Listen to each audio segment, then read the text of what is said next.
Hey there, folks. Welcome to Spectrum Pulse. We talk about music, movies, art, and culture. And today we got another solo album review. The newest project from Post Malone, 12 Carat Toothache.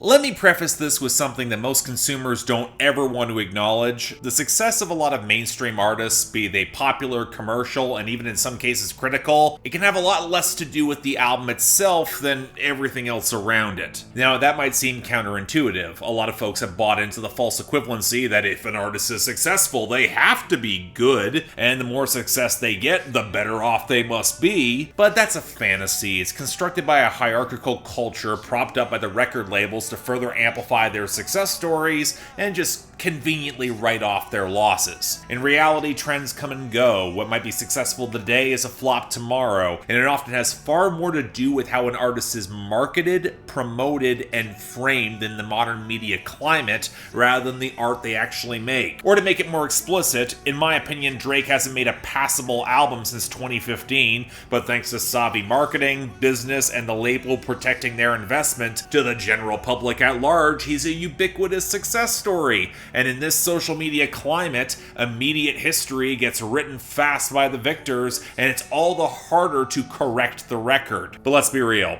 Drake's got everything in his corner. He's got a team and a strategy, where even if the music sucks, his label will not let him fail. He's too big to fail. And it should be abundantly clear that the vast majority of artists do not enjoy this privilege, especially if they have a predominantly pop audience, and the label might not have the same faith that the artist can shift with the times, or even if the artist is capable of shifting, the label might have other plans. So enter Post Malone, where after Hollywood's bleeding and the long-running success of Circles in 2020, I had mostly made my peace with him as an artist, as he's drifted further away from hip-hop and trap towards a wonky, smoked out pop trap mono-genre sound. He paradoxically became a little bit easier to tolerate, especially as his writing seemed to consciously embrace more melodrama, and he proved in a live setting that he could actually sell it. I've seen him twice. He's pretty good live. And it was never great. There was a ceiling in the production and writing that I suspect would hold him back from the lightning in a bottle that was candy paint, and I think the label might have known that, but he wasn't a walking embarrassment anymore. A lot of the mainstream had gotten on board. The appeal seemed established, and then weird shit started happening. He released a single that was slipping back towards hip-hop, most notably a Playboy Cardi impression that I don't think anybody liked. Then he had One Right Now last year with The Weeknd that did fine enough, but kinda underperformed compared to the hits that he had racked up in the late 2010s. And then stuff started leaking out. That the album had been finished back in April of 2021, that he was in contract negotiations with Republic and Mercury to get more money, and the labels had decided to play hardball and say, fine, you think you don't need us to move units? Good luck getting all those hits. Now, some of this is hearsay and somewhat incomplete information. We'll probably not hear the full truth until years in the future, but for a guy who could supposedly rack up number ones and multiple album bombs, and where trap hasn't really faded in popularity, for him to seemingly be struggling this much without much warning seemed kind of weird, a little rough. Folks not in the know were calling this his flop era before the album even dropped, whereas I did not want to go that far, but a project like this would really be the test if Post Malone's fan base could come through, or if his foundation was shaky enough that Republic could either force him back on his terms or cut their losses. And given that the buzz I've heard for this has been, let's call it mixed at best, I was kind of dreading this. So did Post Malone surprise us all here? Well, you can argue he did, but not in a way I think folks might have wanted. Make no mistake, if this was just Post Malone playing to what you would expect, I would have put this on the pulse even despite all the label nonsense. But this is a project that is hopelessly compromised and fractured in trying to satiate the label, and also self-destructing in the sort of fashion that does not make it an easy sell to that label, really to anyone. In fact, and this is a comparison I saw getting made even before it crossed my mind, there's a startling number of parallels between 12 Carat Toothache and Machine Gun Kelly's mainstream sellout earlier this year. Two messy and uncomfortable projects from white guys that at multiple points were regarded as jokes within the genres they inhabit, and yet would rather be working elsewhere, where there'd been a notable drop-off in quality in vocals, production, and writing, where when you pair it with the self-flagellating bleakness, you find yourself wondering if they were in a fit state to release anything at all. But the more I listen to this, the more I can hear the creaking mechanism behind it, where if there is a cry for help, it feels a lot less desperate. And while this album has moments despite itself, it's a project that I found myself significantly cooler on overall, and I really wanted to explore the interesting failures as to why that is. Now, some of you might remember my long mainstream sellout review. You might point out how I made the uncomfortable assertion that we do not afford every artist's vulnerability. So why am I affording Machine Gun Kelly, of all people, more tolerance for his angst than I would for Post Malone? And Post Malone's clearly the better artist, right? Well, this is where framing matters. Putting aside my frustrations with Post Malone's warbling yowl, I've had those for years, while he's always had angst, it's been placed alongside the sort of sour edge that I've never really liked. It's the difference between a kinetic blast of rage and a slow burning wallow in resentment, which when placed alongside the sneering flex that I never bought into, because he has to keep asserting that he's a rock star whose jewelry is worth more than some people's houses. I mean, Post Malone becomes a lot harder to like in today's climate. Now, this was a lesson that MGK learned back on Bloom when he realized it was a macho pose he could not sell, and even on mainstream sellout, he avoided a lot of the braggadocious nonsense, or if it was there, it was near immediately undercut. So while mainstream sellout had its formulaic label concessions and a lot of confused rage, there was a bit of an arc to that project that slammed into the pitch black final third that felt like a culmination, especially if you know MGK's history. Might not be a likable culmination or one that feels earned to all audiences,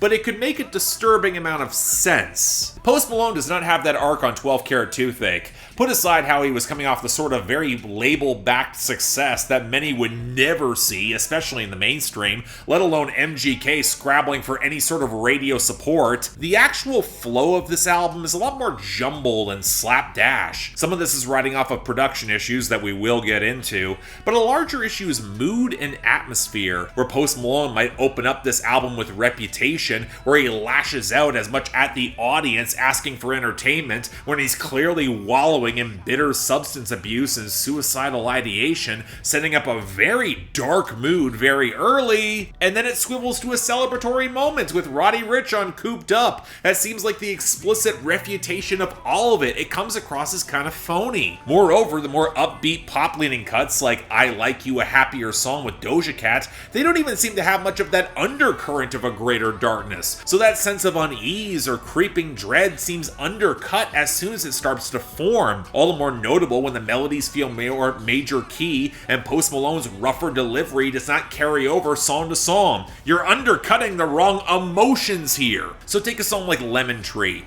where despite a really solid underlying melody and a pretty nice guitar pickup, the cracking, ugly vocals from Post Malone are near impossible to overlook, but it's not a consistent performance across the album, so you'll get tracks with a cleaner, more polished presentation that feel more radio ready, and the multiple attempts to remake Circles like Wrapped Around Your Finger and When I'm Alone, and at least this weird, discordant feel that is less of a disjointed, angry breakdown and more, I gotta include some of these songs to satisfy some very obvious agendas. That's one of the reasons I brought up the label disagreements very early on, because once you know about them, you can't stop hearing how they impacted this project, placing one right now with The Weeknd at the very end to goose the streaming numbers, despite it completely not fitting whatsoever, especially as a closer. The fact that Roddy Ricch, Doja Cat, and Gunna, they drop verses that are more notable because they're cosigns rather than anything they have to say. The presence of Kid LAROI on Wasting Angels, which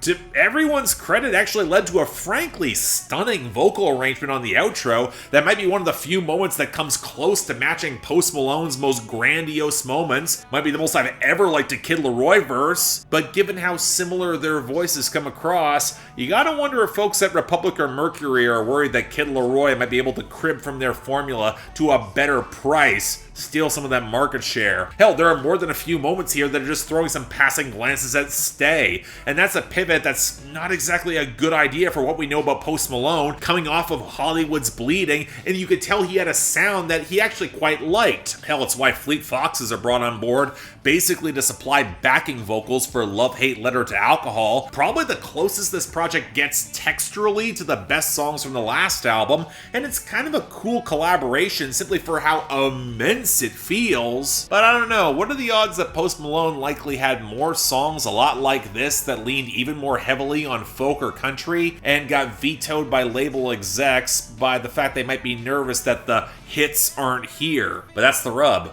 I'm not sure the hits are here anyway. Oh yeah, there's a decent number of melodic compositions, especially in the vocal line, that seems like they're set to go off on pop radio, but then you get to the production and realize there's been a downgrade. Less because of a change in personnel, and more because you can tell a specific Stay-esque sound was being pushed. More spare, focus on oily, wiry synths and blocky percussion that comes across as cooler and glossier. Now in theory this could work, whether or not you like his delivery. Post Malone's got the personality and layered vocals to carry a more spare mix, especially if it leans on organic texture like the occasional touches of strings or guitar. But Hollywood's Bleeding pulled together its swampy, mono-genre sound by leaning on a lot of saturation and a thicker atmosphere, where you could conveniently smooth over some of the rough edges in the vocals or the percussion. 12 Carat Toothache loses that advantage, and not only do Post Malone's rougher vocals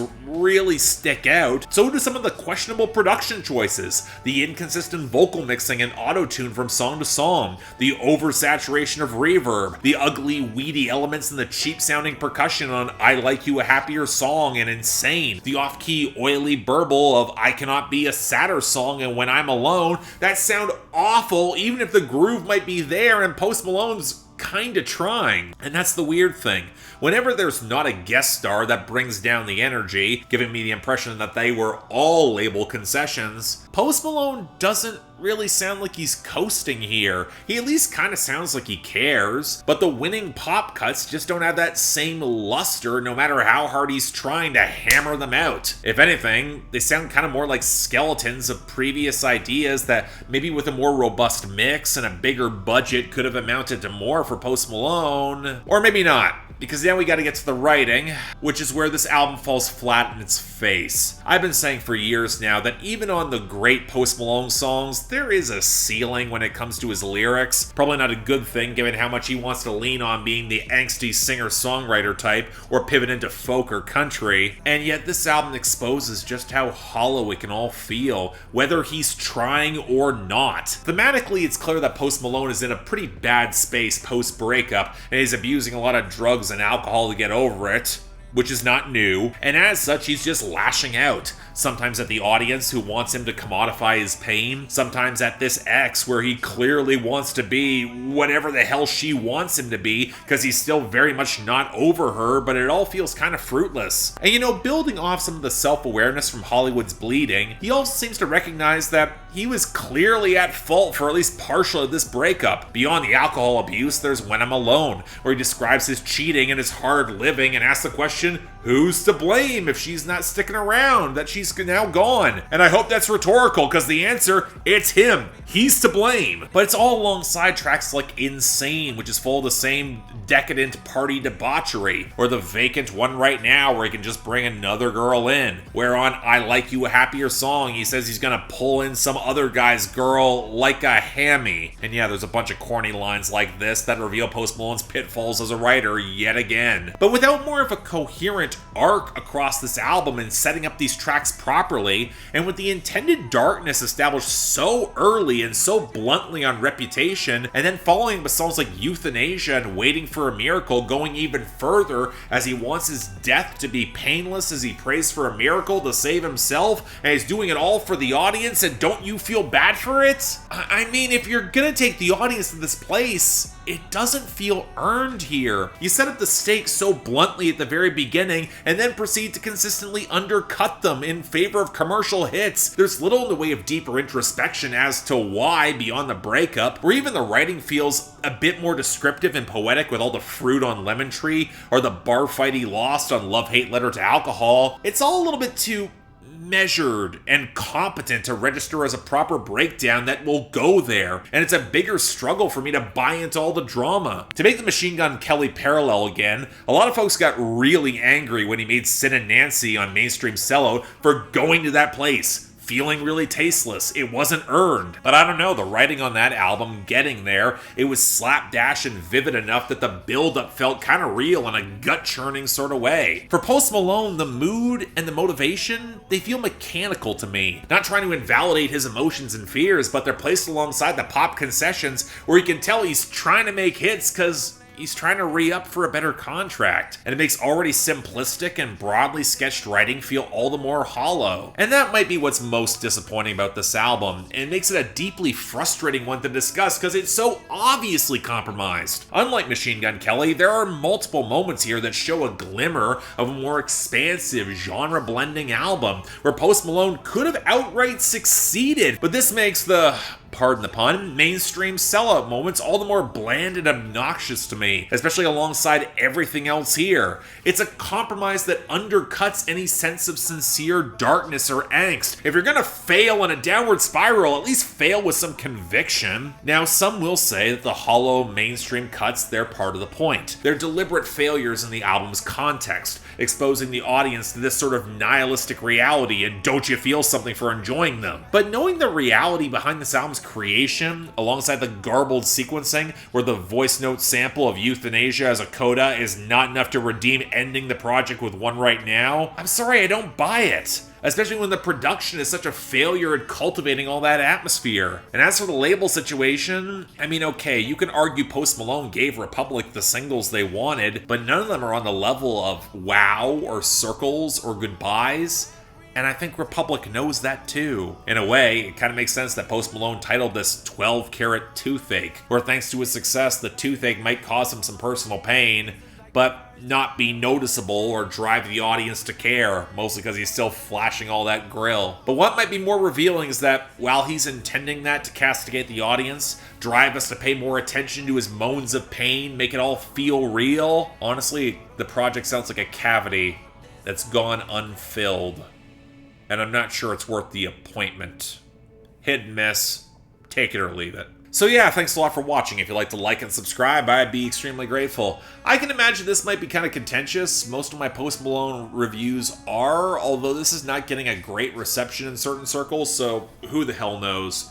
Beyond that, though, anything else I might be able to do to improve my presentation, I'm all ears. If you guys have comments, leave them down there below. I can imagine, again, this might be kind of contentious. But if you guys want to get involved in potentially supporting the channel or just arguing with me more directly on my Discord, link to my Patreon is right over there. Once again, don't feel obligated. Tough times, I understand, but options available. Till then, I'm Mark, you're watching Spectrum Pulse, and I'll see you next time.